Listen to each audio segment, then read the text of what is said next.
Anahita Rao back again with another video. So first thing I want to say is if you have not yet subscribed, please do so below by hitting the hands button on the right hand side. Do click the bell icon if you wish to receive notifications of videos. Yeah. So today I wanted to talk about the importance of the 9th house and Jupiter in relationships. On that note, let's get started.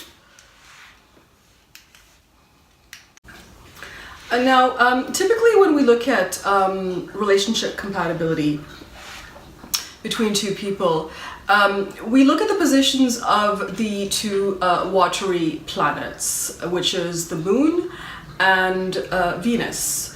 We want to make sure that the moon signs are compatible so that the two people get along with each other. Their thoughts, their feelings, their expressions should all be a good fit. And of course we want to see Venus because it's important to have similar likes and dislikes and values. So these two inner planets show how you feel about each other, your likes and your dislikes.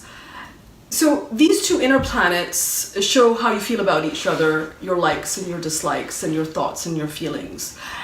And without this connection, you're not going to have an initial attraction to each other. So this is what I call the feel-good factor. But why is this not enough? Why do relationships fail despite having this?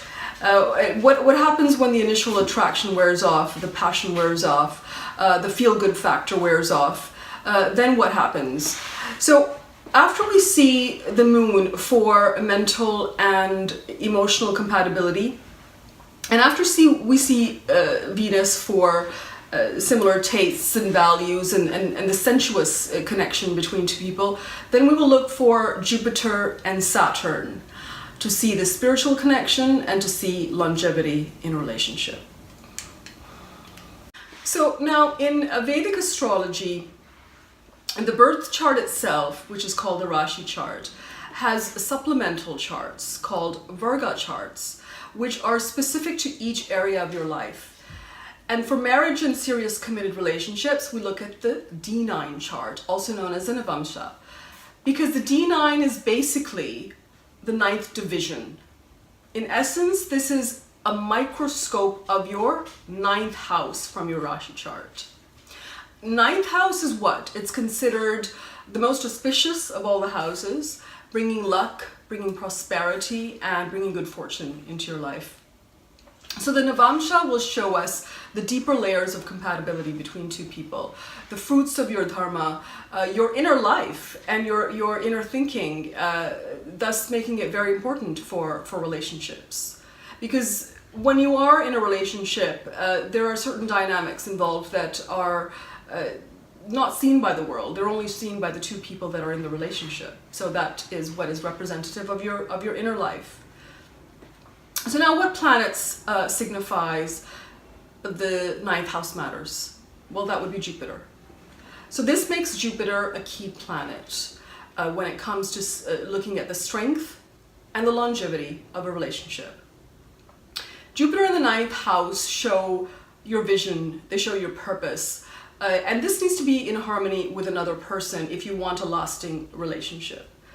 Because if you don't have a complementary vision for your life, you probably don't have enough to work with for a long-lasting, successful relationship. Because when, as I said, the matters connected to the moon and Venus wear off, then you have to look to other strengths in the relationship to make it last, to make sure that the foundation is there so that won't crack. This is why we look at the D9 Navamsha chart. If there's mutual affinity, then that shows that the relationship will be successful and happy. And Jupiter and the 9th house give our life meaning, they give our life purpose. It's also our understanding of morality, of higher faith, devotion, belief systems. So these need to be compatible. And this is particularly important for women because in a relationship, women are interested in growth. And Jupiter signifies what? It signifies family, wealth, children, all areas of growth and gains in life, because it's the Karaka for the second house, the fifth house, the ninth house, the 10th house, and the 11th house. All are the things that sustain us in life. So in this way, Jupiter's connection becomes doubly important for women. It is also important to see in a man's chart, but slightly less so. The reason being is that the moon and Venus is more indicative of what men are seeking and what they need. Moon symbolizes home, the original source of security, being nurtured, whereas Venus symbolizes the sensuous pleasures and beauty. But women really don't need a domestic relationship to feel secure. Rather, they are looking for their hope to increase, their optimism to increase, their faith to increase, someone they can respect. And of course, all of the things that I discussed that are the material manifestations of what Jupiter represents, things like family and wealth. And let's face it, in a relationship, because the woman becomes the foundation of a relationship, particularly if you're married and sharing a home together, then it's very important that the woman is happy in the relationship for it to sustain and last. So when you're looking for long-term happiness, you basically need to look at two things. One is how you emotionally comfort each other, and this is shown by the moon, and that should be compatible in some way. It doesn't mean that it has to be a perfect fit, because if, for example, you look at the Kuta compatibility and you don't score the requisite points, say the point score between you two is only 12 points, but then you look at the chart itself and the moon is connecting with, the moon of one person is connecting with the sun of the other person, or the moon is connecting with the Jupiter of another person. So that balances out the low points. So it need not be technically a perfect fit. But the moon is, of course, important in a relationship. And the second thing is you need to have a compatible vision for your life. And this is shown by Jupiter and the ninth house. And compatibility, of course, as I discussed, it's more than just feelings and getting along, because that can change over the time. If you look at the nature of the moon, it waxes and it wanes. And so do feelings, and so do likes, and so do dislikes. But much more difficult to change is what gives us hope, what gives our lives meaning, what gives us purpose. So ideally, when you're looking at compatibility, you need to see that the inner planets, the interpersonal planets like Moon and Venus and Mercury are connecting in both charts. But there's not too many challenging aspects. Some challenge is good because you need some friction in a relationship for it to grow. And the positions of the planets is not too harmful. Like there's not too many 6-8 connections between the planets. You want to make sure of that. You also want to make sure that the aspects to each other's moons are not too disturbing.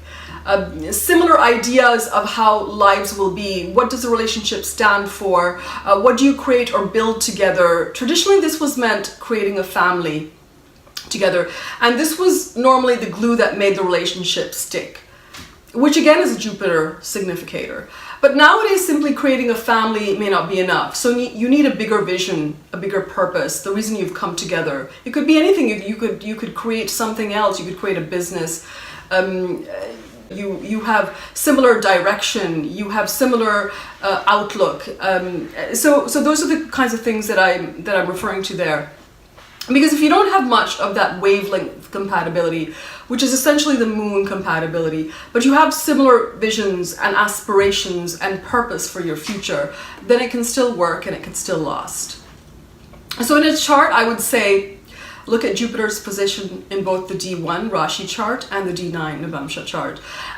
So for example, if Jupiter is making a connection with your partner's nodes, the sun, the moon, the Lagna Lord, the Atma Karaka, the angles, if it's situated in 1, 4, 7, 10, that is what I mean by having a good Jupiter compatibility between the two people.